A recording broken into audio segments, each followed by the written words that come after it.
Graça e paz, querido irmão e irmã. Para mim é uma grande alegria podermos estar juntos em mais uma aula do nosso curso de teologia. Hoje nós vamos falar sobre os nomes de Deus. Nas nossas últimas aulas nós estamos tratando da doutrina fundamental, colocando os alicerces. E nós já tratamos das Escrituras e também do ser de Deus e seus atributos. Hoje nós vamos falar um pouco dos nomes de Deus. Irmãos, na nossa própria experiência, como também ao nosso redor e também nas páginas das Escrituras, nós vamos ver sempre o homem fugindo de Deus, buscando a independência de Deus, buscando emancipar-se de Deus. E tudo isso é fruto do pecado que entrou por meio de um só homem, Adão. Por outro lado, tanto na nossa experiência como ao nosso redor e também nas Escrituras, nós vemos o desejo de Deus de relacionar-se conosco. Esta é a natureza de Deus, o amor que busca revelar-se e relacionar-se conosco. E nós temos nas Escrituras um Deus que se revela. Deus se revela, irmãos, de várias maneiras. Deus se revelou através da natureza, como nós já vimos no Salmo 19 e também em Romanos 1, a partir do verso 18. Nós vimos também que Deus se revelou através da consciência que pôs nos seres humanos. Mas a maneira especial de Deus revelar-se é através das páginas das Sagradas Escrituras. Mas pode surgir uma pergunta dentro de nós. E que pergunta é essa? Qual é o nome de Deus? Essa pergunta surgiu no coração de Jacó quando estava em Peniel lutando com Deus, em Gênesis 32. Ele perguntou a Deus: qual é o teu nome? Diga-me o teu nome. O nome, irmãos, fala da pessoa, do caráter, do ser. Ter um bom nome é ter uma boa reputação. Em algumas culturas, o nome dizia respeito a alguma característica da pessoa ou até mesmo a sua profissão. Por exemplo, na cultura alemã, os sobrenomes falam de alguma característica da pessoa ou a profissão que ela tem. Por exemplo, Klein é alguém de baixa estatura, é um sobrenome alemão. Schmidt é metalúrgico ou ferreiro. Falando assim, o nome trata de uma característica daquela pessoa, ou da sua estatura ou da sua profissão. Quando nós direcionamos essa pergunta para as Sagradas Escrituras e fazemos como Jacó: qual é o seu nome? O que nós vamos descobrir? Que a Bíblia tem vários nomes pelos quais Deus revela os seus atributos e o seu caráter. Através dos nomes de Deus, temos outra maneira de ver a sua autorrevelação. Através dos seus nomes, nos são reveladas suas perfeições, suas virtudes, o seu caráter. O nome está ligado à sua revelação pessoal, à sua dignidade, ao caráter de Deus, conforme descrito nas Sagradas Escrituras. Deus nos deu a verdade sobre ele e sobre seus atributos de uma forma muito especial, aplicando nomes especiais a si próprio. E é com esses nomes que nós vamos nos ocupar na aula de hoje. O primeiro deles é El, que significa o ser supremo, o ser primeiro, e traz a ideia de energia e de poder. Assim Deus foi revelado nas Sagradas Escrituras, como o primeiro e o único, o verdadeiro Deus. O próximo nome que nós vamos tratar é Elohim, que é o plural da primeira palavra, do El. Essa terminação rim é a terminação plural no hebraico. E o que vem a ser esse nome? Esse nome significa alguém que deve ser temido. Este é o nome dado a Deus em termos da criação, como está em Gênesis 1:1, por exemplo. Deus, sendo o mais elevado de todos os seres, ele é o Deus criador, o poderoso que criou todas as coisas. Também tem um sentido de força e de poder, e refere-se a Deus desta maneira, como um ser transcendente. Mas não é interessante essa terminação rim, essa terminação plural no hebraico? Sim, porque este nome traz uma ideia de que aceita uma pluralidade nessa unidade, já nos dando alguma pista do Deus Pai, Filho e Espírito Santo. E a palavra Elohim, irmãos, não era só usada para Deus, mas também foi usada para deuses e também em alguns momentos para anjos. Por exemplo, no Salmo 138 nós temos aquele hino que diz assim: na presença dos deuses a ti cantarei louvores. Eu te louvarei, Senhor, de todo o meu coração. Na presença dos deuses, algumas traduções trazem na presença dos anjos, a ti cantarei louvores. E nós temos essas duas interpretações possíveis para o Salmo, porque a palavra Elohim também era usada para deuses. E se nós pensarmos num conceito social, onde o salmista estava diante de uma população idólatra, de povos idólatras, que adoravam falsos deuses, deuses que por natureza não existem, mas no ambiente social existem, porque são imagens criadas pelas pessoas e que elas se identificam com elas e as adoram. Então, talvez o salmista estava dizendo o seguinte: na presença desses idólatras que adoram a deuses estranhos, eu adorarei o único e verdadeiro Deus. A ti cantarei louvores, ó Deus. Ou também pode ser na presença das hostes celestes, a ti cantarei louvores a Deus. Porque essa palavra era usada tanto para deuses, como também para anjos, como está no Salmo 138 que mencionamos. O próximo nome, então, irmãos, é Elion. Às vezes está em conjunto com ele, às vezes está sozinho, Elion. O que significa Elion? Significa aquele que é sublime e exaltado. Muitas vezes é traduzida como o Deus Altíssimo. E este nome fala do caráter do próprio Deus acima de todas as outras coisas. Isso está lá em Daniel, capítulo 7, verso 18. Várias vezes é mencionado o nome Elion. E também no encontro de Abraão com Melquisedeque, naquele encontro em Gênesis 14, que diz que Melquisedeque era sacerdote do Deus Altíssimo, sacerdote de Elion. Seguindo então adiante, nós temos o nome Adonai, que significa onipotente, Senhor a quem tudo está sujeito. E este nome, irmãos, fala da soberania divina. Este nome sempre relaciona a Deus como o Senhor de tudo e os homens como seus servos. Este é o nome Adonai, usado frequentemente nas páginas das Sagradas Escrituras. Depois de Adonai, nós temos Shaddai, que está lá em Gênesis capítulo 17, verso 1. Os irmãos lembram que naquele texto diz que Deus era o Deus Todo-Poderoso. Eu sou o Senhor, o Todo-Poderoso. Anda na minha presença e ser perfeito. É o possuidor do céu e da terra. Aquele que tudo subjuga e faz com que tudo seja subserviente à obra da sua graça. Esse nome de Deus descreve Deus em seu poder sobre os elementos, o seu poder sobre a natureza e sobre a criação. Deus estando no controle de toda a criação para que esta criação cumpra o seu propósito. Ou seja, é o Deus que controla tudo, chuvas, vento, toda a natureza. É o Deus que providencia que elas sejam sustentadas. Aliás, é o Deus que sustenta todas as coisas, que provê para todas as coisas. A ideia de Shaddai tem isto por trás: providência, Deus cuidando, Deus nutrindo, Deus suprindo toda a sua criação. Agora, então, nós chegamos naquele que é de todos o mais importante nome de Deus descrito nas páginas das Escrituras, que é o nome Jeová ou Javé. Este nome significa autoexistência, autossuficiência, aquele atributo divino que nós falamos da seidade. Este é o nome pactual de Deus. Aliás, nós descobrimos que sempre quando Deus faz uma aliança com seu povo, na grande maioria dos casos, ele usava o nome Jeová ou Javé. Quando Deus se compromete com algo, o nome usado geralmente é este. Este nome também revela estabilidade ou imutabilidade, aquele que é sempre o mesmo, como está em Êxodo 3,14.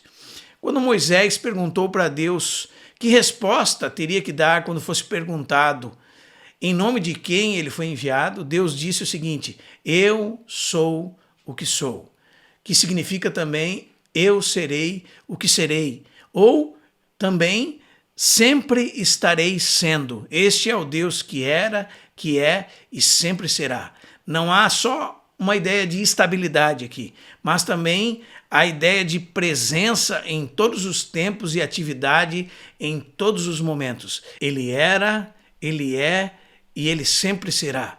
Sempre estará sendo. Ele é sempre o mesmo. Esse é o nosso Deus, o grande eu sou. Em nossa tradução, esse nome foi transcrito por Senhor. Porém, como nós já vimos, Adonai também é Senhor. Algumas traduções, por exemplo, a francesa, trazem a palavra eterno, justamente por conta desse conceito de Deus estar sempre presente e sempre em atuação. Mas como é que nós pronunciamos esse nome? Na língua hebraica, as palavras são formadas por consoantes e as suas pronúncias eram transmitidas de maneira oral. Se nós pegarmos o alfabeto hebraico, nós vamos notar que todo o alfabeto é formado por consoantes. E o nome de Deus é formado por 4 consoantes, transliterando YHWH. E a sua pronúncia, irmãos, era passada de pai para filho, de geração a geração, de maneira oral. Porém, os judeus levavam muito a sério o terceiro mandamento. E qual é o terceiro mandamento? Não tomarás o nome do Senhor teu Deus em vão. E por conta disso, acreditem, eles deixaram de pronunciar o nome de Deus. E deixaram de falar esse nome. Então, a pronúncia desse nome foi esquecida. E o que acontecia? O judeu era tão zeloso nessa questão que quando eles encontravam essa palavra que está aparecendo na nossa tela ali, nas escrituras, o que eles faziam? Eles substituíam ela ou por Hashem, que significa literalmente o nome, ou por Adonai, que significa o soberano Senhor. Irmãos, depois de um tempo, para que a tradição pudesse ser mantida e passada adiante e ficasse registrada, alguns escribas organizaram um sistema de vogais para deixar registrado a pronúncia das palavras. Esses homens eram chamados de massoretas. Esse sistema de vogais se encontrava abaixo de cada consoante hebraica para revelar a sua pronúncia. Como não se conhecia a pronúncia do tetragrama que simboliza o nome de Deus, eles tomaram, por exemplo, as vogais do nome Adonai e colocaram em Javé, o que acabou se desenvolvendo até essa pronúncia que eu acabei de mencionar, Javé ou Jeová, como ouvimos hoje. O fato é que a pronúncia antiga se perdeu. E alguns dizem que seria Yahweh, por conta de alguns manuscritos gregos que foram transliteradas essas palavras. Mas o mais importante para nós, o que é? É saber que com esse nome Deus se revela, que Deus revela quem Ele é. Com esse nome Deus revela que é o autoexistente, o eterno, aquele que era, que é e que há de vir. Eu gostaria de colocar aqui na tela para os irmãos um trecho de um versículo hebraico para que nós possamos ver essa questão das vogais e semivogais e das anotações dos massoretas. Aqui nós temos Gênesis 1:1. Aquele texto, no princípio criou Deus os céus e a terra. Aqui, irmãos, na nossa tela nós temos as palavras, as consoantes hebraicas. E vocês vão notar que abaixo delas e em cima delas nós temos alguns pingos, tracinhos, alguns caracteres. Esses caracteres, eles são as vogais e semivogais. É com eles que foi transmitida como se pronunciaria essa palavra. Por exemplo, Bereshit, Bará, Elohim, Et Hashamai, Ve'et Haaretz. No princípio criou Deus os céus e a terra. No meio nós temos as consoantes e a tradição oral está agora registrada nesses pontinhos, nesses caracteres, de como deveriam ser as pronúncias. Assim nós temos a palavra Jeová ou Javé ou Yahweh, como alguns eruditos fazem menção. Seguindo então adiante, nós vamos ter, irmãos, alguns termos que são colocados juntamente com El ou Jeová. Por exemplo, El Elyon, El Shaddai. Às vezes eles eram associados uns com os outros. Junto com a palavra Jeová ou Javé, nós temos outros termos relacionados, dando mais características para Deus, revelando mais do caráter de Deus, mais dos atributos de Deus, mais da pessoa e do ser de Deus. O primeiro deles é Jeová Sabaote. Nós encontramos isso lá em 1 Samuel 1:3, que significa o Senhor dos Exércitos. Se refere a Deus como o Senhor dos Exércitos Celestiais. Alguns eruditos pensavam que essa palavra significava estrelas e acabou sendo o Senhor das hostes celestes. Mas a ideia é de um exército de milícia celestial, a qual Deus é o poderoso comandante. O Senhor dos Exércitos é o seu nome. É o Senhor que se levanta para guerrear em benefício do seu povo. Esse é o Senhor dos Exércitos. O segundo nome que nós podemos mencionar é Jeová Jiré, o Senhor proverá. Isso está lá em Gênesis capítulo 22, verso 14. O Senhor providencia. É aquele episódio em que Abraão estava prestes a sacrificar Isaque em holocausto a Deus, quando foi impedido por Deus. E ele olhou e havia um animal preso pelos chifres em um arbusto. E a Bíblia diz que ele viu a provisão de Deus para o sacrifício. E ele chamou aquele lugar de o Senhor proverá. Esse é Jeová Jiré, o Senhor da providência, o Senhor que vê e providencia tudo aquilo que se precisa. Bendito seja o nome de Deus, o Jeová Jiré, o Senhor da nossa providência, o Senhor que está de olho, o Senhor está cuidando e o Senhor está providenciando tudo aquilo que precisamos. O próximo nome que nós podemos mencionar é Jeová Rafá, o Senhor que te sara. Esse nome foi dado a si mesmo por Deus naquele episódio em Êxodo 15, 26, das águas de Mara, aquelas águas amargas que foram transformadas em águas doces. Naquele dia Deus deu ordenanças a eles, dizendo o seguinte: se ouvires atento a voz do Senhor, teu Deus, e fizeres o que é reto diante dos seus olhos, e deres ouvido aos seus mandamentos e guardares os seus estatutos, nenhuma enfermidade virá sobre ti, das que enviei sobre os egípcios, pois eu sou o Senhor que te sara, pois eu sou Jeová Rafá, o Senhor que te sara. Bendito seja o nome do Senhor, o Senhor Jeová Rafá, que sara todas as enfermidades. Irmãos, como isso é importante. Ele é o Senhor que nos livra de toda a enfermidade, como foi prometido aos filhos de Israel. Além disso, irmãos, nós temos também Jeová Nissi, o Senhor é a nossa bandeira, como está em Êxodo 17, 15. Eles lutariam sobre esta bandeira, povo do Senhor. Deus estava com Israel nas batalhas e sob o seu nome eles venceriam todas as batalhas. Seguindo adiante ainda, nós temos o nome de Deus, Jeová Shalom. Este é o nome que Deus se revelou a Gideão. O Senhor envia paz. O Senhor é a nossa paz. Esse é o nome que está lá também em Hebreus 13, quando diz que o Deus da paz que ressuscitou a Jesus dentre os mortos. Ele é a nossa paz. Ele é que trouxe paz para os nossos corações. Bendito seja o nome do Senhor. Além disso, nós temos também o nome Jeová Roé, que é o Senhor é meu pastor. O que significa isso, irmãos? O Senhor é meu pastor, aquele que conduz o seu povo, aquele que conduz as suas ovelhas, aquele que nutre as suas ovelhas, aquele que cuida das suas ovelhas. O grande pastor, o supremo pastor. O salmista diz: o Senhor é meu pastor, não me faltará. Ele jamais me faltará. Seguindo então adiante, nós temos também o nome Jeová Tsidkenu, que significa o Senhor é a nossa justiça. Aquele que é justiça, o Senhor é a justiça do seu povo.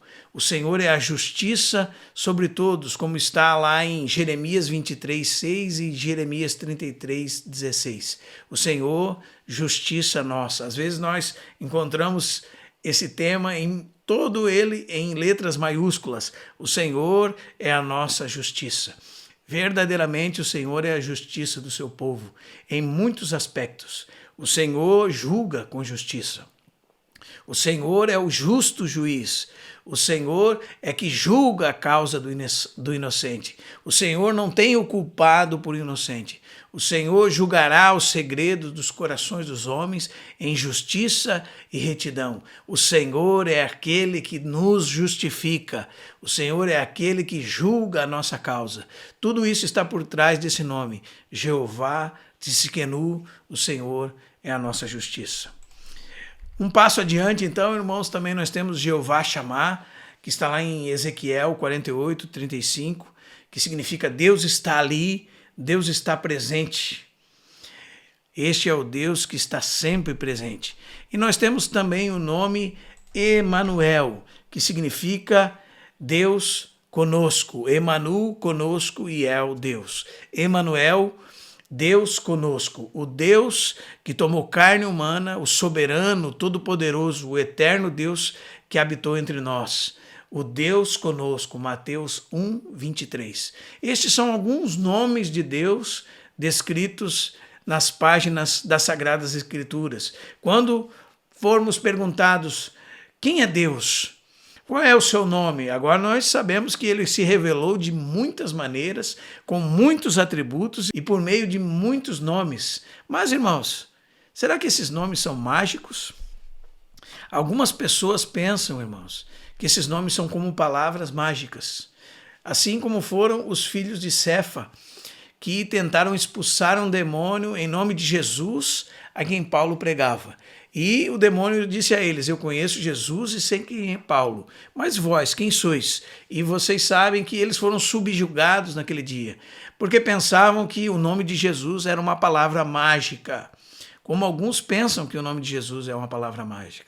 Se nós pedirmos alguma coisa no nome de Jesus, nós recebemos. Isso não é verdade.